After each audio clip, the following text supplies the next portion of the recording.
سیزو چې د نوح علیه السلام زمانه کې ټول د ځمکې اوسېدونکي طوفان کې غرق کړل سیوا د څو کسانو نه قرآن کریم کہ اللہ جل جلالہ د هغه خلقو تذکره کړل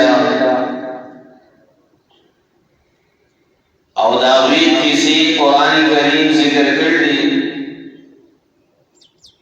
کوم خلقو چې به هغه نافرمانی کوله او دا د وجه نه هغوی ته مختلفې سزاګانې میلاو شوې اول هغه څه څیزو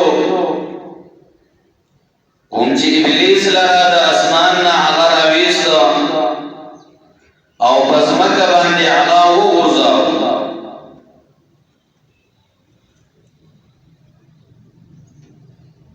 او د هغه نافرمانۍ د وجې نه هغه لعنتي شو شکل بدن شو باطن تباه شو په ځای د رحمت لعنت نصیب شو او د نزدېکت د نزدېوالي په ځای باندې هغه لرېوالی د هغه په حصه کې راغی د تسبیح او د تقدیس په ځای باندې کفر او شرک او د دروغ بېحیایي ورته دا په انعام کې میلاو شو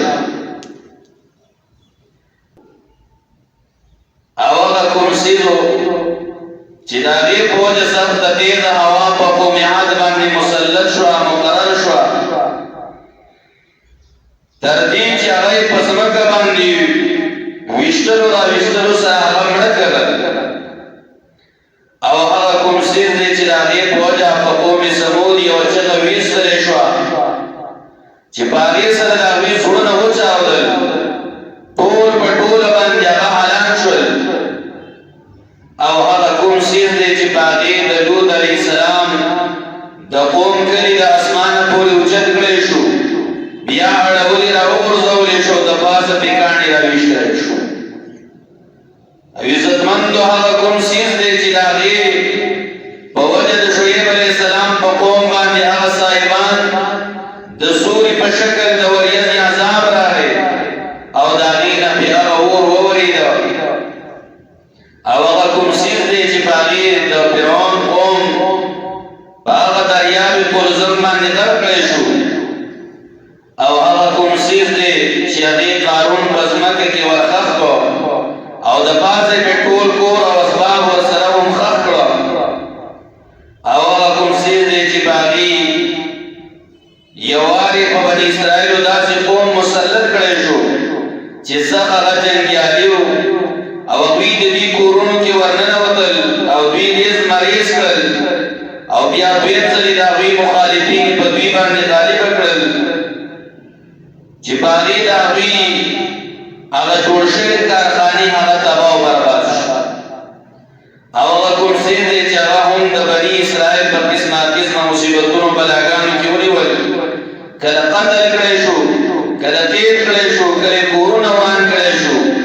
او کله ظالم بادشاه پې مسلط کړی شو جلاوطن یعنې د وطن نه ویستلی شو هغه سیند چې د هغې د اثرات ښکاره شول